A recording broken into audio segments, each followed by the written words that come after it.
I get asked all the time, how much should I be running? On my channel, I talk about how to improve your running without breaking yourself. You know, burnout, injuries, all those kind of fun things. So I talk about that. Using heart rate. How long should I be running? How many kilometers should I go? When should I make a shift? When should I add more speed work in? There's a lot of questions people ask, and it's all gonna come down to you guys, right? This is an individual way of training.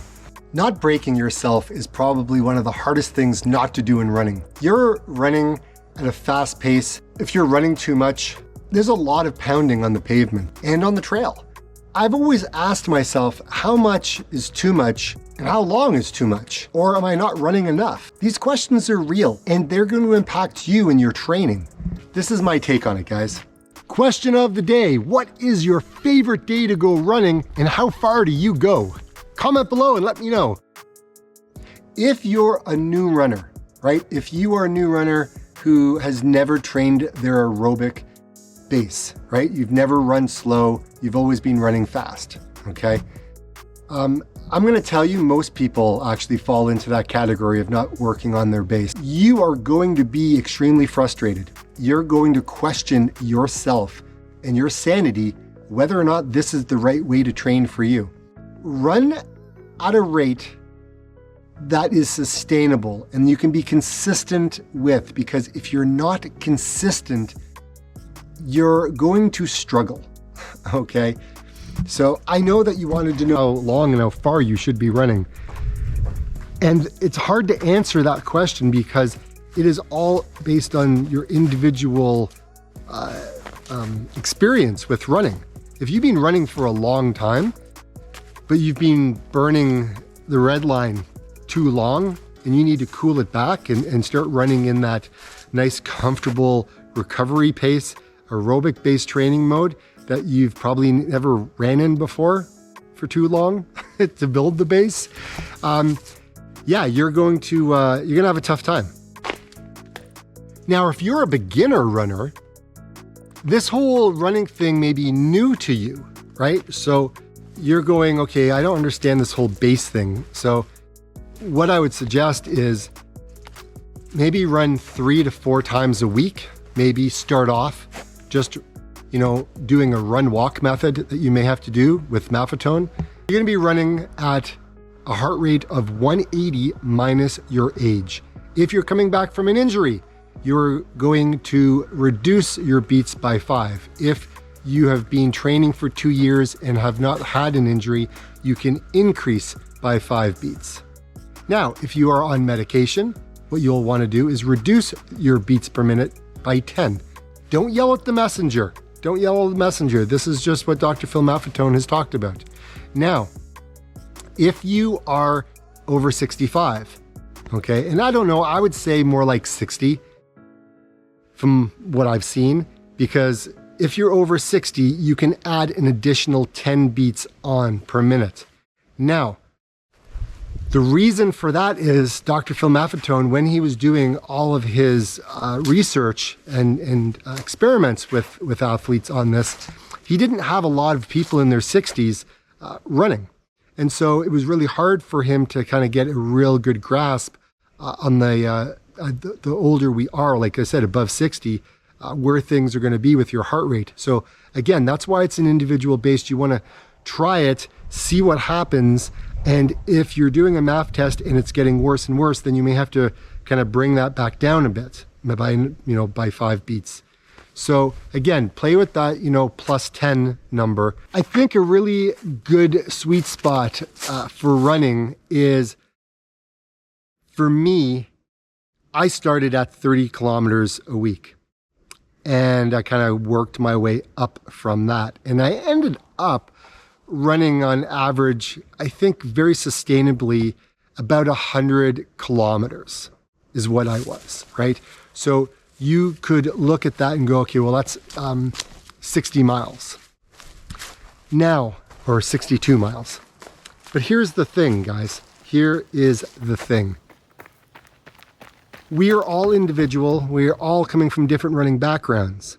And so how many kilometers and miles you're going to run, you may want to kind of tuck that away and think a little differently now. Think about time on feet. Think about how many hours you're going to run for, okay? So for me, I did a shift, I did a change in my training where I started to run based on time. And I found that time on my feet worked best more than kilometers. Now, for all of you who are gonna go, wait, Dave, I don't have enough, how far is that 10 kilometers or is that 15 kilometers? Because I gotta get back and I have to get to work. I need to know how far I'm running to be able to adjust that. And I get it, trust me, I get it. That's why I did the little bit of a shift, right? So I figured out how long it took me to run a particular 10K. And then I would say, okay, well, I want to run, half an hour more than that. And so if I was going to go out for a 90-minute run, I would know exactly how long it would take, or like how far that would take me, and I would know all my turnarounds. So again, it's something that you can kind of set up so that way it works for you, because if not, then you may be stressed out thinking you may not have enough time to get back home, to have a shower, to get to work, and all that kind of stuff, right? So you may want to think about the route that you want to do. I liked working my way up to about 8 hours per week. That was a really, really sustainable number for me, right? 8 hours. But I didn't start off at 8, right? I started off at 4 and then worked my way up. And then I actually capped out. I was doing 16 hours for a period of time. But I found that anywhere from 6 to 12 hours is a really, really sustainable, good number for me, because I do enjoy those long runs, like 3 hours on the weekend. Those are beautiful, beautiful runs. Adding speed work is something that I wouldn't do for a while. I'd hold off until you've worked at getting that base going for at least 6 months.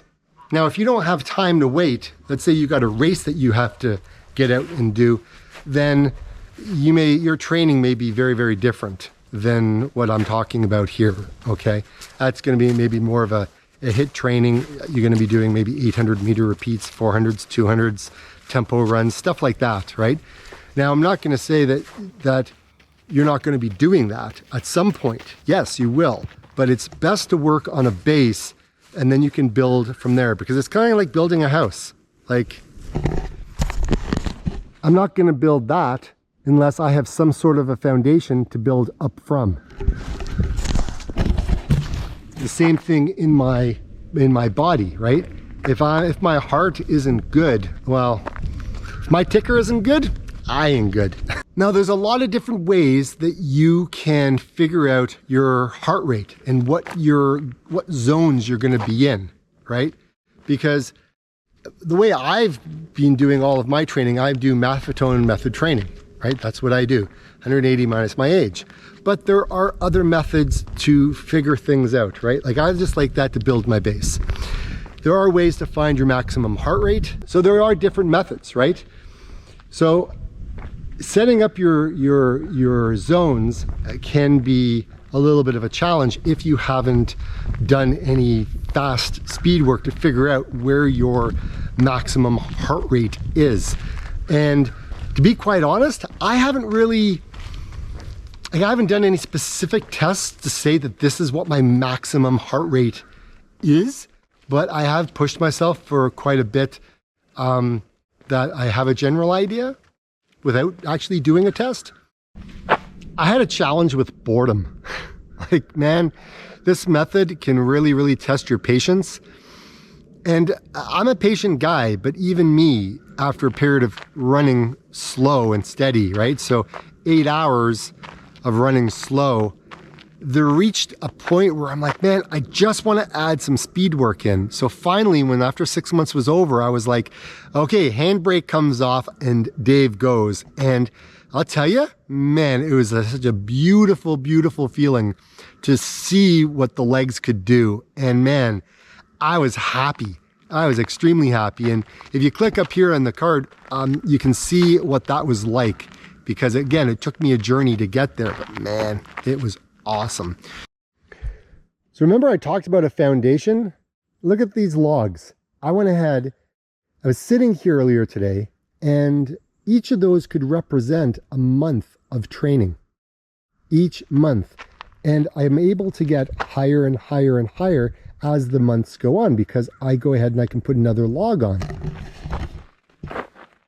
The same thing goes with your training, right? Consistency. You keep putting another log on top of the other, on top of the other, on top of the other. Guess what you're going to have? You're going to have a castle, right? It's going to be huge. Your aerobic engine is going to thank you so much. You will feel so much better. Consistency, most people think that they need to run more and more and more, right? Running more is fine, right? I get it.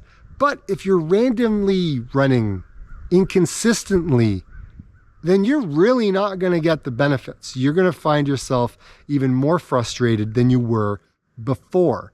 If you're a food addict like I am, why do I keep eating? Why is eating such a hard thing to break? It's because we need the fuel to live. But you don't need a cigarette to live. But I need to eat food. And when I'm eating food, it's hard for me because all I want is more of it because it tastes awesome.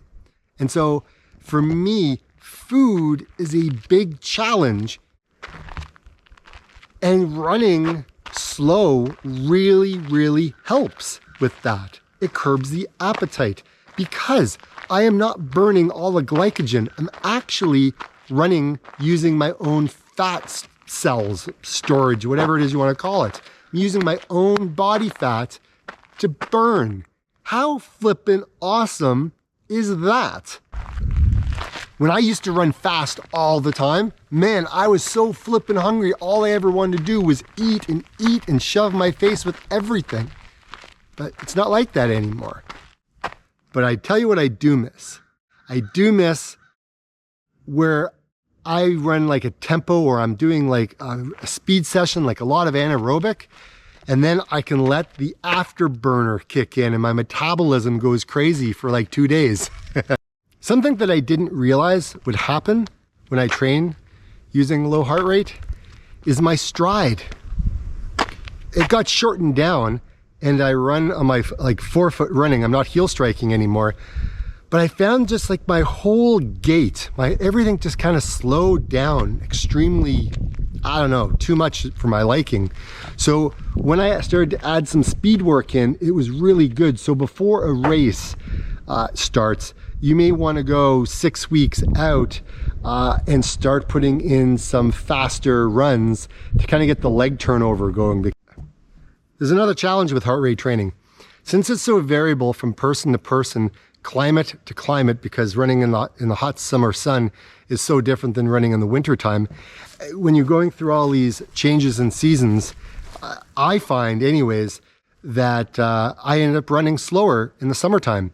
But then when it cools off, all of a sudden I feel like I've got so much speed. That is a challenge all in itself. And the other thing is all of these things like watches, straps, technology. Technology is not the end all and be all to everything. Yes, I love my Polar H10 strap. It's amazing, right? I love the results from it. But at the same time, if you really want to know how accurate your heart rate is, you may want to go for a lab test where they actually test you on your VO2 max and all of your other zones. But with COVID still going on, and I don't know what places do that around the world, but again, I'm sure there is some places, but where I am, there is nothing. So I can't really go get tested. So if you really want to know what your maximum heart rate is and set all your zones correctly, then that's something that I would encourage you to go ahead and do. Because, 180 minus your age, that is just an average. And again, it can be different from person to person. So there's just some caution to think about. However, I would like to see when I get my labs, like when I go for a lab test, to see where I'm at, what my numbers come back at, and see how close they are to my MAF number. I really love helping people see their training differently and show them that it can be done. You can achieve your goals running at a slow heart rate. And this video right here will certainly help with that, right? It was like MAffetone Training 101. And that there really opened my eyes to a lot of things that can help people. Okay, so click on that. Hopefully you enjoy it. And we'll be back with another episode next week. Have fun, everyone. Take care. Bye for now. Get out and run.